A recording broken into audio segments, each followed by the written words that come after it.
सरोजिनी नायडू यांची अत्यंत सुंदर अशा प्रकारची कविता आहे Indian weavers. That is a very meaningful poem. आज आपण ही लर्न करणार आहोत. Particularly before I am going to teach you, I would like to tell you some things that Sarojini Naidu was a great activist politics of our India. आता activist political activist त्यांना काय म्हटलेलं आहे, कारण भारताच्या स्वतंत्र राजकारणामध्ये म्हणजे भारतातील जे स्वतंत्र भारताची चळवळ होती त्या चळवळीमध्ये महात्मा गांधींच्या खांद्याला खांदा लावून सरोजिनी नायडू यांनी त्या स्वतंत्र संग्रामामध्ये आपला वेळ त्या ठिकाणी दिलेला आहे, आपलं समर्पण त्या ठिकाणी दिलेलं होतं. आणि बेसिकली दोन गोष्टी या ठिकाणी सरोजिनी नायडूंविषयी लक्षात ठेवायच्या आपल्याला, की सरोजिनी नायडू या स्वतंत्र भारताच्या पहिल्या गव्हर्नर होत्या. The first Indian woman governor of independent India आणि the first woman president of Indian National Congress. म्हणजे स्वतंत्र म्हणजे भारतीय राष्ट्रीय काँग्रेसच्या त्या पहिल्या महिला अध्यक्ष होत्या आणि स्वतंत्र भारताच्या पहिल्या राज्यपाल होत्या. आणि त्यांची ही कविता आहे इंडियन रिव्हर्स, ज्याला आपण भारतीय विनकर असं म्हटलेलं आहे. माझा इंग्लिश शॉर्ट पोएम या छोट्याशा कवितेमध्ये 3 कडव्याची कविता आहे. या 3 कडव्याच्या कवितेमधून कवीने आपल्याला 3 प्रकारच्या वस्त्राची, 3 प्रकारच्या रंगाची आणि दिवसाच्या 3 अवस्थांची आणि त्यातून काही सूचक वक्तव्य 3 या ठिकाणी केलेली आहे. म्हणजे garment weavers are weaving a particular garment at a particular point of the day and that garment is about a particular color आणि ते वस्त्र सुद्धा एक वेगळ्या रंगाचं आहे. प्रामुख्याने या कवितेतून 4 गोष्टी आपल्याला पाहायला मिळतात. एक आहे वस्त्र, त्याचा रंग, दिवसाची अवस्था आणि मानवी जीवनाची अवस्था. या 4 गोष्टी या प्रस्तुत कवितेत आपल्याला आलेले. पहिली गोष्ट कोणती आहे? गारमेंट. काय आहे? गारमेंट. आता गारमेंट म्हणजे वस्त्र. त्याच्यानंतर काय आलेलं आहे? त्याचा कलर. काय आलेला आहे? COLOR colour. त्याच्यानंतर काय आलेलं आहे? म्हणजे पॉइंट ऑफ डे दिवसाची अवस्था. त्याच्यानंतर स्टेट ऑफ अवर लाईफ म्हणजे मानवी जीवनाची अवस्था. म्हणजे वस्त्र, त्याचा रंग, दिवसाची अवस्था आणि एक मानवी जीवनाची अवस्था. 3 कडव्यामधून जीवनाच्या 3 अवस्थेविषयी सांगितलेलं आहे. त्या पहिल्या कडव्यामध्ये जन्म, दुसऱ्या कडव्यामध्ये तारुण्य आणि या तिसऱ्या कडव्यामध्ये मृत्यू. दिवसाची अवस्था सकाळ, दिवसाची अवस्था संध्याकाळ आणि दिवसाची अवस्था आहे रात्र आहे. ओके. येथे रंग आलेला आहे ब्ल्यू, येथे रंग आलेला आहे जांभळा आणि हिरवा, पर्पल अँड ग्रीन आणि येथे रंग आलेला आहे व्हाईट. या रंगातून सुद्धा आपल्याला जीवनाच्या काही अवस्थांचं सिंबॉलिकली त्या ठिकाणी वर्णन कवयित्री सरोजिनी नायडू यांनी केलेलं आहे. Sarojini Naidu has been identified as the sobriquet of Indian Nightingale. त्यांना साहित्याची गानकोकिळ असं म्हटल्या जाते. सुंदर कविता आहे. प्रत्येक कवितेच्या म्हणजे प्रत्येक कडव्याची शेवटची ओळ, दुसऱ्या लाईनीतली शेवटची ओळ, तिसऱ्या लाईनीतली शेवटची ओळ आणि चौथ्या लाईनीमधली शेवटची ओळ या एकमेकाशी मिळत्या जुळत्या आहेत आणि मग त्यालाच आपण रायमिंग वर्ड्स असं म्हणतो. काय म्हणतो? Rhyming words. तर कविता आपण लर्न करूया. ठीक बघा. की weavers weaving at break of the day, why do you view a garment to give. आता विवर्स विणत आहेत. विवर्स एक पर्टिक्युलर एक विशिष्ट रंगाचं वस्त्र त्या ठिकाणी विणत आहेत आणि ते कवीनं बघितल्याच्या नंतर कवयित्री त्यांना प्रश्न विचारतात, why do you view a garment to give. Why do you view a garment to give. आता प्रश्नाची सुरुवात या ठिकाणी व्हाय ने झालेली आहे. कशाने झालेली आहे? व्हाय. त्याच्यामुळे या ठिकाणी त्याला रिझन सांगावं लागेल. कुणाला रिझन सांगावं लागेल? विवर्सला रिझन सांगावं लागेल, कारण सांगावं लागेल. कारण जाणून घेण्याच्या हेतूने कवयित्रीने त्या मित्रांना प्रश्न विचारलेला आहे की तुम्ही काय विणत आहात do you view a garment so gay, blue as the wings of Halcyon white? Blue as the wings of Halcyon white. आता विणकर वस्त्र विणत आहे, कोणत्या अवस्थेला विणत आहे बाळाओ? Break of day. Break of the म्हणजे विणकर भल्या सकाळी पहाटे पहाटे एक वस्त्र विणत आहे.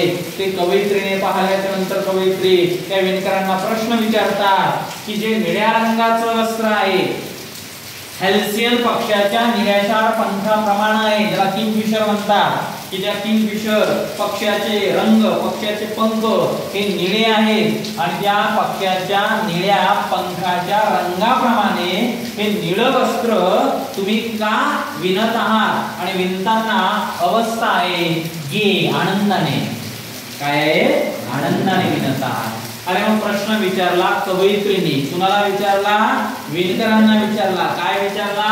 व्हाय do you weave a garment so grey, blue as the wings of Halcyon white? आता here the garment has been compared with the Halcyon white. Halcyon white त्या पक्षाच्या निळ्या रंगासोबत विणकर विणत असलेल्या त्या वस्त्राची तुलना केलेली आहे. आणि वस्त्र कसं आहे बाळाओ? ब्ल्यू आहे. कसं आहे? ब्ल्यू. आणि मग हे निळा रंग हे जन्माचं प्रतीक आहे. कशाचं प्रतीक आहे? जन्माचं प्रतीक आहे. आणि म्हणून विणकरांनी उत्तर दिलं, we weave the robes of new born child. We weave the robes. काय म्हटलं? रोब. मग आम्ही विणत आहोत. काय विणत आहोत? रोब्स विणत आहोत. मग आता रोब्स म्हणजे काय? तर त्याला थोडक्यात असं म्हणता येईल आपल्याला की नुकतंच जन्माला आलेल्या नवजात बालकाला लागणारा कपडा. कारण तो कोणासाठी उपयोगी आहे? New born child. नुकतंच जन्माला आलेलं जे बाळ आहे त्या बाळाला उपयोगी पडणारं कापड आम्ही विणत आहोत. असं उत्तर कोणी दिलं? तर विवरणे दिलं, विणकरांनी दिलं. कवयित्रीने प्रश्न विचारला होता की एवढ्या भल्या सकाळी तुम्ही हे आनंदाने निळ्या रंगाचं वस्त्र का विणत आहात? मग त्या विणकरांनी उत्तर दिलं की आम्ही विणत आहोत नुकत्याच जन्माला आलेल्या नवजात बालकाला उपयोगी पडणारा कपडा आम्ही विणत आहोत. आणि मग या ठिकाणी एक मानवी जीवनाची अवस्था वर्णन झालेली आहे. न्यू बॉर्न चाइल्ड, एक जन्म.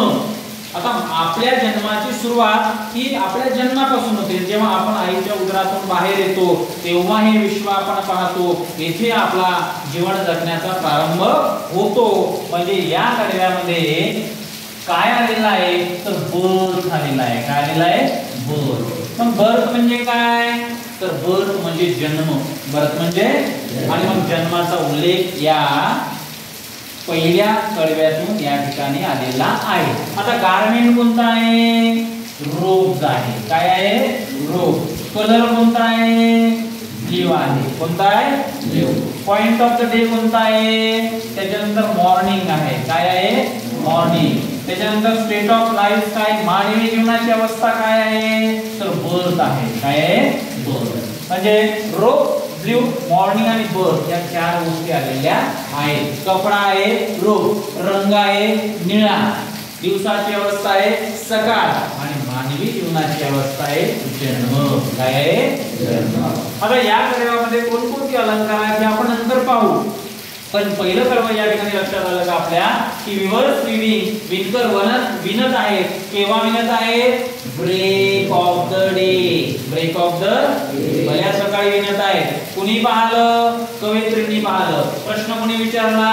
कवयित्रींनी विचारला. काय विचारला? Why do you view a garment so गे?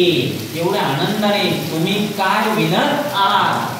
मग त्या वस्त्राचं वर्णन केलेलं कवयित्रीने वर्णन केलेलं आहे. मग blue as the wings of halcyon white, की ते वस्त्र एवढं निळं आहे की हॅल्सियन पक्षाच्या निळ्या रंगाप्रमाणे आहे.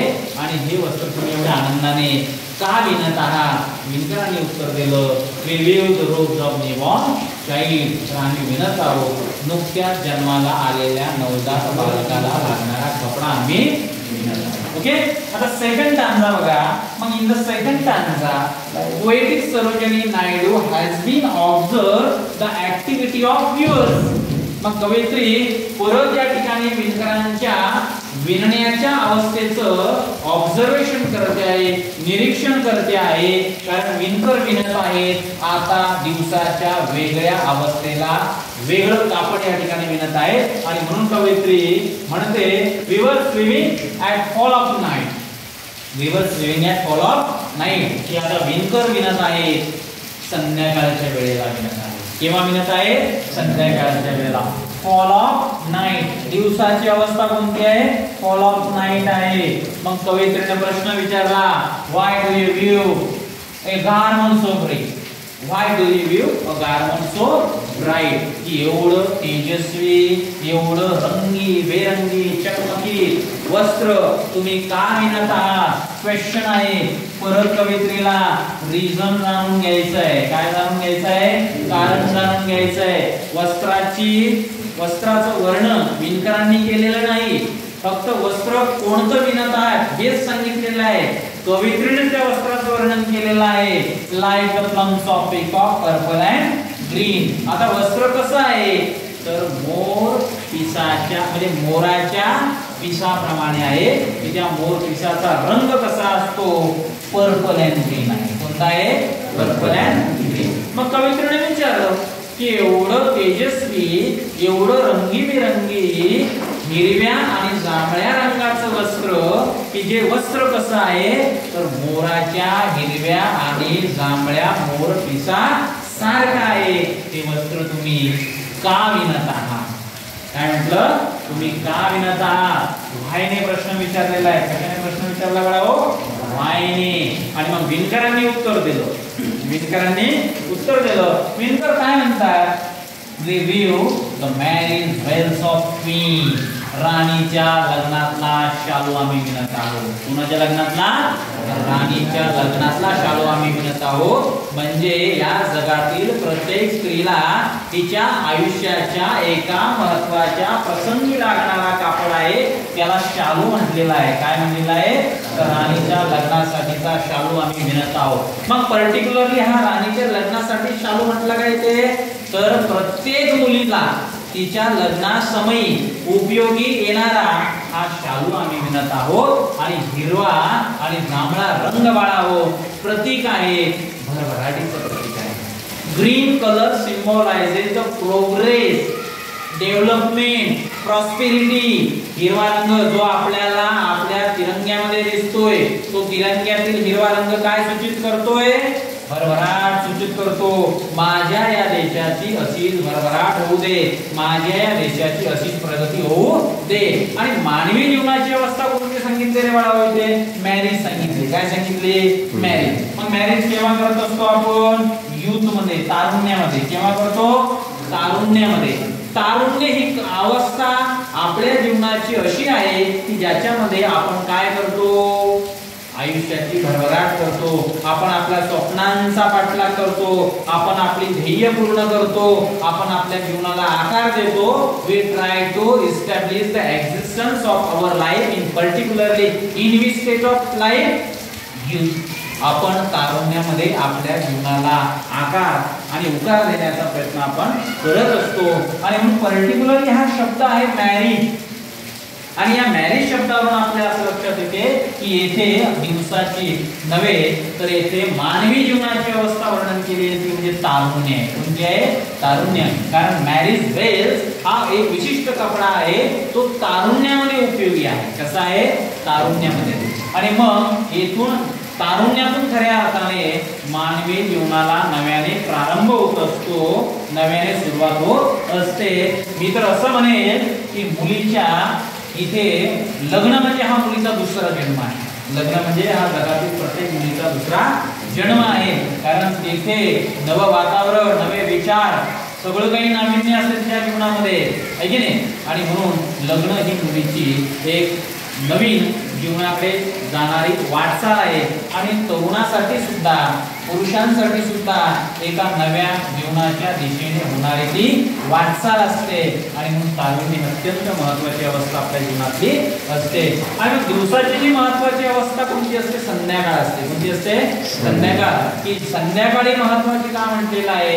रानातील पाखरू संध्याकाळी परत येते, आपले आई वडील शेतातून संध्याकाळी परत येत असतात, संध्याकाळी लक्ष्मी येण्याची वेळ असते, भरभराटीची वेळ असते आणि जीवनाची भरभराट सुद्धा कुठे होते? तारुण्यामध्ये होते. कुठे होते? तारुण्य. संध्याकाळी जशी आपली आई म्हणते ना आपल्याला, तुळशीला दिवा लाव, लक्ष्मी येण्याची वाट, म्हणजे लक्ष्मी येण्याची वेळ झालेली आहे, दरवाजा बंद करू नको. कारण संध्याकाळी अशी आपली धारणा असते की लक्ष्मीचा प्रवेश असतो. कशाचा प्रवेश असतो? घरामध्ये लक्ष्मीचा प्रवेश असतो, आहे ना. पण जीवनामध्ये भरभराटीचा कालखंड कोणता आहे? तारुण्य. कोणता आहे? तारुण्य. आणि म्हणून इथे मग ते एक आशय या ठिकाणी व्यक्त झाला. येथे सुद्धा कलर, वस्त्र कोणता आलं बाळाओ? मॅरिज वेल. काय आलं? मॅरिज वेल आलं. ओके. त्याच्यानंतर त्याचा रंग कोणता आहे? ग्रीन अँड पर्पल आहे. ग्रीन अँड पर्पल आहे. त्याच्यानंतर पॉइंट ऑफ डे काय आहे? तर त्या ठिकाणी फॉल ऑफ नाईट आहे. काय आहे? Fall of night. ओके. त्याच्यानंतर मानवी जीवनाची अवस्था कोणती आहे रे बाळाओ? तर तारुण्य आहे. कोणती आहे? तारुण्य. त्याला यूथ म्हटलं. काय म्हटलं? यूथ. आणि मग तारुण्यामध्ये त्या मुलीला, अर्थातच इथे राणी हा शब्द वापरलेला आहे, म्हणजे प्रत्येक स्त्रीसाठी हा सूचित शब्द आहे, सिम्बॉलिकल वर्ड आहे. प्रत्येक स्त्रीला तिच्या तारुण्यामध्ये उपयोगी पडणारा लग्नातला शालू आम्ही विणत आहोत. येथे दोन्ही कड्यामध्ये कवयित्रीची अवस्था आनंदाची आहे. कशी आहे? आनंदाची आहे. येथे कवी आनंदाने सांगतो आहे की नुकत्या बाळकाला, म्हणजे येथे विणकर आनंदाने सांगतो आहे की नुकत्या जन्माला आलेल्या बाळकाला लागणारा कपडा आम्ही विणत आहोत आणि येथे राणीच्या लग्नामध्ये उपयोगी पडणारा शालू आम्ही विणत आहोत. येथे आनंद व्यक्त होतोय. विणकर जेव्हा कवित्रीच्या प्रश्नाचं उत्तर देतात, कवित्रीचे भाव, कवित्रीचं एकूणच मानसिक विचार हे आनंद व्यक्त करणारे आहेत. परंतु या तिसऱ्या कडव्यामध्ये मात्र थोडा फरक आहे. कारण येथे काय म्हटलं बघा? Weavers viewing Solomon and still. Weavers viewing Solomon and still. आता विणकर विणत आहे, विणकर विणत आहे. कसे विणत आहेत बाळाओ? Solomon and still. शांत, एकमेकाशी न बोलता, स्तब्ध, स्टील पोझिशन मध्ये, without speaking with each other, एकमेकाशी न बोलता शांतपणे विणकर विणत आहे. शांतपणे विणकर विणत आहे. प्रश्न आता या ठिकाणी व्हॉटने विचारला. कशाने विचारला? व्हॉटने. What do you view in the moonlight sheet? What do you weave in the moonlight sheet? आता कवयित्रीने कारण नाही जाणून घेतलं, प्रश्न व्हॉटने विचारला. आणि व्हॉट म्हणजे काय आहे ना? काय? What do you weave in the moonlight sheet? म्हणजे चंद्राच्या शीतल प्रकाशामध्ये तुम्ही काय विणत आहात? इथे का विणत आहात म्हटलं. का म्हटल्यावर इथे रोग झालं, का म्हटल्यावर ते मॅरेज वेल झालं, आणि इथे काय विणत आहात म्हणजे विणकर पहिलेच उदास आहे, नाराज आहे, खिन्न आहे. They are weaving without speaking with each other a particular type of garment. They are not happy while weaving that garment. ते वस्त्र विणताना ते आनंदी नाही, ते दुःखी आहे. आणि म्हणून कवित्रीने विचारलं, What do you do? What do you weave? तुम्ही काय विणत आहात? असं कवयित्रीने या ठिकाणी प्रश्न विचारला. केव्हा विणता?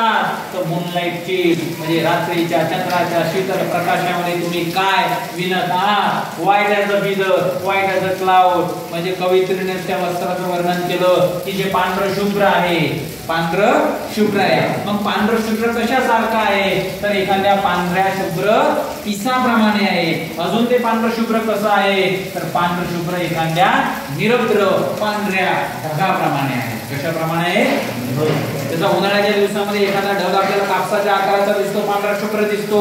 आणि मग पांढऱ्या शुभ्र ढगाप्रमाणे आणि एखाद्या पक्षाच्या पांढऱ्या शुभ्र पिसाप्रमाणे तुम्ही काय विणत आहात म्हटलं. आणि विणकरांनी उत्तर दिलं. उत्तर देताना विणकरांच्या मनाची अवस्था ही आनंदाची नाही तर ही दुःखाची आहे. त्यांनी काय म्हटलं? We weave a dead man's funeral shroud. We weave a dead man's funeral Shravan. आम्ही विणत आहोत. काय विणत आहोत तर अंत्यविधीसाठी लागणार कफन आम्ही विणत आहोत. अंत्यविधी समयी लागणार कफन आम्ही विणत आहोत. A dead man funeral shroud. आता funeral म्हणजे काय अंत्यविधी, श्राउड म्हणजे काय कफन. आणि मग हे निश्चितच डेड या शब्दावरून this particular word symbolises the end of life. हा शब्द आपल्याला काय सिम्बॉलाइज करतो तर मानवी जीवनाचा शेवट सूचित करतो. आणि रंग आलेला आहे व्हाईट. मग व्हॉट डज इट सिम्बॉलाइज बाळाओ? पांढरा रंग काय सूचित करतो? It symbolise silence. It symbolise silence, शांतता सूचित करतो. तो काय करतो? शांतता. हा रंग आपल्याला कुठे पाहायला मिळतो? आपल्या राष्ट्रध्वजावरती आपल्याला पाहायला मिळतो की जो सर्व जनतेला कशाचा सिंबल, कशाची सूचना देतो? अप्रत्यक्षपणे काय सांगतो? या देशामध्ये शांतता लाभावी, या देशामध्ये शांतता नांदावी. आणि म्हणून तो पांढरा रंग तेथे आहे. पण येथे पांढरा रंग म्हणजे येथे पांढरा रंग त्या ध्वजावरती तोही शांतता सूचित करतो. पण इथली शांतता मात्र कशी आहे? शेवटची आहे. कशी आहे? शेवटची. आयुष्यभर जन्माला आल्यापासून तर शेवटच्या क्षणापर्यंत माणूस धावपळ करतो है ना. आणि मग शेवटी त्याचा देह एका क्षणी विसावतो की त्या ठिकाणी त्याच्या जीवनाची परिपूर्णता झालेली असते, शांतता झालेली असते. आणि अशाच माणसाच्या अंत्यविधीला लागणार श्रावण आम्ही विणत आहोत. काय विणत आहोत आम्ही? श्रावण विणत आहोत आम्ही या ठिकाणी. कफन विणत आहोत. आणि फार सुंदर वर्णन या ठिकाणी केलेलं आहे. पण येथे मात्र एक गोष्ट लक्षात घ्या. दोन शब्द आलेले बाळाओ, सोलमन अँड स्टील. येथे शब्दाला होता गे आनंद. येथे ब्राईट हा शब्दाला होता आनंद व्यक्त करणारा आहे. आणि येथे शब्द आलेला आहे सोलमन अँड स्टील म्हणजे विणकर कपडा विणत असताना दुःखी आहे. त्यांना तो कपडा विणावासा वाटत नाही, पण विणत आहे कारण तो लागणार आहे. ही वस्तुस्थिती आहे, जीवनाची वास्तविकता आहे. मरण हे अटळ आहे आणि त्या मरणाला सुद्धा लागणारा कपडा हे सुद्धा ही वस्तुस्थिती आहे. आणि म्हणून विणत आहेत, नाईलाजास्तव विणत आहेत. Solomon and Steel, both the words symbolize that they are not speaking with each other while weaving that particular garment. Why? Because this particular garment is useful at the end of life, that is a shroud, and while weaving that garment weavers are not happy. आणि मग विणताना विणकर हे आनंदी नाही. हा भाव या दोन शब्दावरून लक्षात येतो. दिवसाची अवस्था कोणती आलेली बाळाओ? मूनलाईटची. दिवसाचा शेवट कसा होतो? अंधार हा दिवसाचा शेवट असतो. दिवसाचा शेवट. दिवसाची सुरुवात कशाने होते? प्रकाशाने. आणि शेवट कशाने होतो? अंधाराने. मानवी जीवनाचा शेवट कशाने होतो? मृत्यूने. आणि म्हणून येथे मूनलाईटची म्हणजे अंधार, रात्रीचा चंद्राचा शीतल प्रकाश म्हणजे अंधार. आणि जीवनाची शेवटची अवस्था म्हणजे कोणता आहे? मृत्यू आहे. म्हणजे येथे सुद्धा चार गोष्टी आल्या. वस्त्र कोणता आहे? श्रावण. रंग कोणता आहे? व्हाईट. दिवसाची अवस्था कोणती आहे? रात्र. मानवी जीवनाची अवस्था कोणती आहे? मृत्यू. चार गोष्टी लक्षात घ्यायच्या प्रत्येक कडव्यामध्ये. या कडव्यामध्ये ब्ल्यू हा कलर आलेला आहे. रंग ब्ल्यू हा जन्माचं प्रतीक आहे. जन्माचं प्रतीक आहे. हा पर्पल अँड ग्रीन हा जो जांभळा आणि हिरवा रंग आहे हा भरभराटीचं प्रतीक आहे. आणि व्हाईट हा जो रंग आहे बाळाओ, व्हाईट एज क्लाउड, हा रंग कशाचं प्रतीक आहे? शांततेचं प्रतीक आहे. जन्म, तारुण्य आणि मृत्यू या अवस्थेचं वर्णन प्रस्तुत कवितेतून आलेलं आहे. फार सुंदर कविता आहे. आता अलंकार कोणते आले कवितेमध्ये? म्हणजे कवयित्री सरोजिनी नायडूने आपले विचार प्रभावीपणे वाचकांसमोर मांडताना त्या ठिकाणीच्या कवितेतून वेगवेगळ्या फिगर ऑफ स्पीचचा वापर केलेला आहे. फिगर ऑफ स्पीच मी सांगितलं तुम्हाला. फिगर ऑफ स्पीच कशासाठी वापरतात? To beautify the language. भाषेचं सौंदर्य वाढवण्यासाठी वापरतात. आणि म्हणून त्या पहिल्या ओळीमध्ये कोणता अलंकार आलेला आहे? तर हा अलंकार आहे बाळाओ, अलिट्रेशन आहे. कोणता आहे? अलिट्रेशन. अलिट्रेशन म्हणजे काय? The repetition of particular letter at the beginning of more than two words. दोन किंवा त्यापेक्षा जास्त शब्दांच्या सुरुवातीला एका अक्षराची पुनरावृत्ती होते त्याला म्हणतात अलिटरेशन. कारण विविंगचा W आणि विवरचा W अलंकार आहे अलिटरेशन. कोणता आहे अलिटरेशन. चांदणे शिंपीत दासी चालत राहतो चंचले काय रिपीट झालेलं आहे स चंदुकीच्या चिने चंदुकीच्या चाकू चांदीके चमचेची चटणी चकाई काय रिपीट झालं स. वाक्यामध्ये काय निर्माण झालं संगीत म्युझिक निर्माण झालं आहे ना. आणि म्हणून तो अलंकार आहे अनुप्रास ज्याला इंग्रजीमध्ये अलिटरेशन असं म्हणतात. काय म्हणतात अलिटरेशन. त्याच्यानंतर बघा blue as the wings of ancient white. Okay त्याच्यानंतर या ठिकाणी बघा ॲज आलेला आहे ॲज आलेला आहे म्हणजे अलंकार आहे सिमिली. कोणता आहे सिमिली.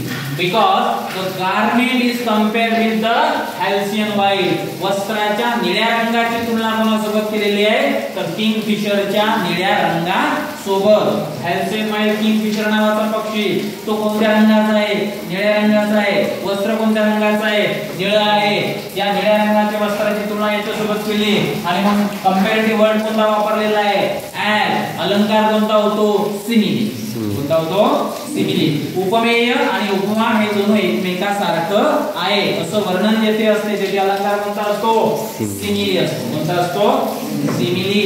आलं लक्षात. तर त्याला उपमा अलंकार असं म्हणतात. उपमाच्या अलंकाराचा अजून उदाहरण कोणतं आहे बघा लाईक. ओके त्याच्यानंतर बघा येथे सुद्धा उदाहरण आलेलं आहे. हे पण उदाहरण कशाचं आहे अलिटरेशनचं आहे.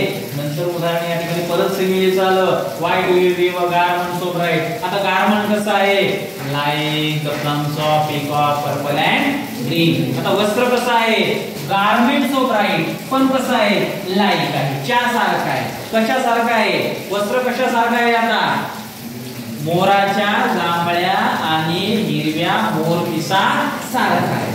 मग here is also the particular garment is compared with the particular color of peacock feather. The what is the color of peacock? Purple and green. आणि मग त्या मोराच्या हिरव्या आणि जांभळ्या मोरपिसा सोबत या वस्त्राची काय केलेली आहे कंपॅरिझन केलेलं आहे. अलंकार कोणता होतो सिमिली. या ओळीमध्ये इथून जर आपण ही ओळ जर वाचली बघा plumes of peacock purple and green इतकी ओळ वाचा इतकी purple plumes of peacock purple and green. अलंकार होतो अलिटरेशन. कोणता होतो alliteration. Observe this three word plumes peacock and purple. What can you see काय दिसेल तुम्हाला you can see that the beginning letter of these three words the beginning letter of these three words is P. It means a particular repetition of a particular letter.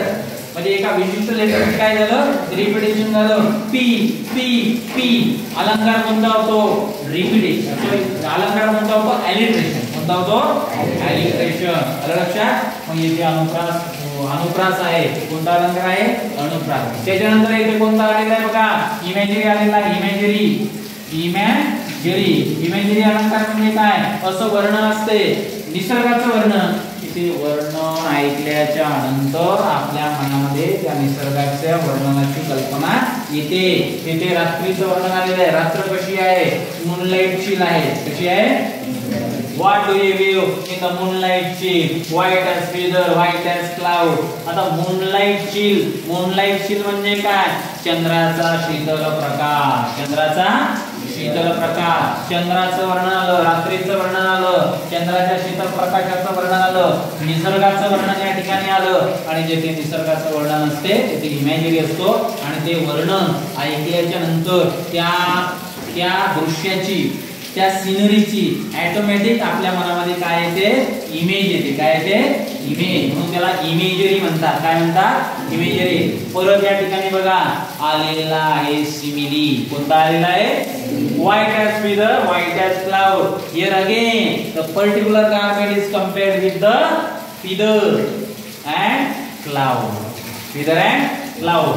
White as feather and white as a cloud. अजून त्याच्यामध्ये अलंकार एक आहे repetition आहे. कोणता आहे repetition. White आणि white हा शब्द काय झाला रिपीट झाला. एका जोडीमध्ये दोन अलंकार होऊ शकतात. एक तर आहे सिमिली आणि दुसरा आहे रिपीटेशन. पुनरावृत्ती अलंकार ज्याला म्हणतो आपण. शब्दाचे शब्द जेव्हा रिपीट होतात तेव्हा तो रिपीटेशन अलंकार त्या ठिकाणी असतो. ओके पण पहिली गोष्ट या ठिकाणी प्रामुख्याने अलंकार कोणता आहे महत्त्वाचा सिमिली आहे. कोणता आहे कारण वस्त्राची तुलना कशासोबत केलेली आहे? पांढऱ्या रंगाची वस्त्राची तुलना केलेली आहे पांढऱ्या पिसा सोबत आणि पांढऱ्या ढगा सोबत केलेली आहे. अशी सुंदर कविता आहे सरोजिनी नायडूंची. समजली? If you like the video, then subscribe